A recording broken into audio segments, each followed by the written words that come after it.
ഒരു short day in my life കണ്ടല്ലോ. So ഇന്ന് നമുക്ക് ചെയ്യാനുള്ള ഒരു 5 ബോക്സസ് ആണ്. തീരില്ലാന്ന് അറിയാവുന്നതുകൊണ്ട് തന്നെ ഇന്നലെ രാത്രി തന്നെ ഞാൻ 2 ബോക്സും ചെയ്ത് തീർത്തായിരുന്നു. ഒത്തിരി ക്രാഫ്റ്റേഴ്സ് എന്നോട് ചോദിക്കാറുണ്ട് ഈ ബോക്സസ് എല്ലാം എവിടെ നിന്ന് എടുക്കുന്നത്. Note it down craft world DKM എന്ന് പറഞ്ഞ ഒരു ഷോപ്പിൽ നിന്നാണ് ഞാൻ ഇതൊക്കെ എടുക്കുന്നത്. ബോക്സസ് മാത്രമല്ല ഒരു ക്രാഫ്റ്റേഴ്സിന് വേണ്ട ഒട്ടുമിക്ക ഐറ്റംസും അവിടെ തന്നെയുണ്ട്. ഒക്കെ ഹാമ്പർ ബോക്സിന് നല്ലൊരു കളക്ഷൻ തന്നെയുണ്ട്. പേജ് ഞാൻ താഴെ മെൻഷൻ ചെയ്തേക്കാം. നിങ്ങൾ ബൾക്കായിട്ട് എടുക്കുകയാണെന്നുണ്ടെങ്കിൽ നല്ലൊരു ഡിസ്കൗണ്ടും സിംഗിൾ പീസ് ആണെങ്കിൽ പൊതുവെ കിട്ടുന്നതിനെക്കാട്ടും കുറവ് റേറ്റിനും നിങ്ങൾക്ക് ഐറ്റം കിട്ടും. ഇത് നമ്മുടെ 3ാമത്തെ ഹാമ്പറാണ്. ഇതൊരു ബോയ് ഒരു ഗേളിന് കൊടുക്കുന്നതാണ്. കുറച്ച് ചോക്ലേറ്റ്സും കുറച്ച് ഓർണമെന്റ്സും ആൾക്ക് ഇഷ്ടപ്പെട്ട ഒരു ലിപ്സ്റ്റിക് ഷെയ്ഡും എല്ലാം കൂടി കൂടിയ ഒരു ചെറിയൊരു ബർത്ത്ഡേ ഗിഫ്റ്റ്.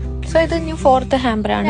ആളുടെ ബെസ്റ്റ് ഫ്രണ്ടിന് കൊടുക്കുന്ന ഒരു ഗിഫ്റ്റ് ആണ്. ഒരു പെർഫ്യൂം, ഒരു സിൽവർ റിംഗ്, ഒരു ഷർട്ട്. ഇതാണ് ഈ ബോക്സിന്റെ കണ്ടന്റ്. റിംഗ് എല്ലാം നമ്മൾ കസ്റ്റമറെ ഡയറക്റ്റ് ഷോപ്പിൽ കൊണ്ട് വീഡിയോ കോൾ ചെയ്ത് അങ്ങനെയൊക്കെ എടുത്തതാട്ടോ. ഇതൊരു ഗേൾ ആളുടെ നിക്കായിന് പപ്പയ്ക്ക് ഇടാനുള്ള ഷർട്ട് ഗിഫ്റ്റ് കൊടുക്കുന്നതാണ്. എനിക്കിത് ഒത്തിരി ഇഷ്ടപ്പെട്ടു. So cute. പപ്പയ്ക്ക് മാത്രമല്ല ആളുടെ ഫിയാൻസുക്കും കൂടി ആളൊരു ഹാമ്പർ സെറ്റ് ചെയ്തിട്ടുണ്ട്. ഫിയാൻസ് ഒരു ബാഴ്സലോണ ഫാൻ ആയതുകൊണ്ട് തന്നെ ബാഴ്സലോണയുടെ ഒരു സിപ്പർ ബോട്ടിലും ഇവരെ രണ്ടുപേരെയും ഫസ്റ്റ് ലെറ്റർ വെച്ചിട്ടുള്ള ഒരു റിംഗും ആണ് മെയിൻ കണ്ടന്റ്. ബാക്ക് സൈഡിലെ ആൾക്ക് ഏറ്റവും ഇഷ്ടപ്പെട്ട ചോക്ലേറ്റ് മിൽക്കി ബാറും ഒരു ചെറിയ ഒരു ഐ ലവ് യു കാർഡും. സോ പാക്കിംഗ് എല്ലാം കഴിഞ്ഞു. എനിക്കറിയാം എൻ്റെ അടുത്ത് കുറച്ചൊരു പാക്കിംഗ് എങ്ങനെയാണെന്ന് ചോദിച്ചിട്ടുണ്ടായിരുന്നു. അത് ഞാൻ യൂട്യൂബിൽ അപ്ലോഡ് ചെയ്യാം കേട്ടോ.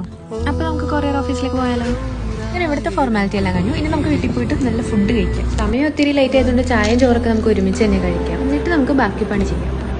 ആക്ച്വലി ഇന്ന് പർച്ചേസിന് പോകണം എന്ന് വിചാരിച്ചാണ്, പക്ഷെ നമുക്കിന്ന് പോകാൻ പറ്റില്ല. അതുകൊണ്ട് നമ്മൾ ഇൻസ്റ്റാ പേജ് കാര്യങ്ങൾ ഫോട്ടോ വീഡിയോ എല്ലാം ഒന്ന് അപ്ലോഡ് ചെയ്യും. അങ്ങനെ ഒത്തിരി കസ്റ്റമേഴ്സിന് നമ്മൾ റിപ്ലൈ കൊടുക്കാൻ ബാക്കിയുണ്ട്. അപ്പോൾ അതൊക്കെ റിപ്ലൈ കൊടുക്കും. ഓർഡർ എല്ലാം കഴിഞ്ഞാൽ ഈ മുറി വൃത്തിയാക്കലാണ് ഏറ്റവും വലിയ ടാസ്ക്. അത്രേ ഉള്ളൂ. Bye bye.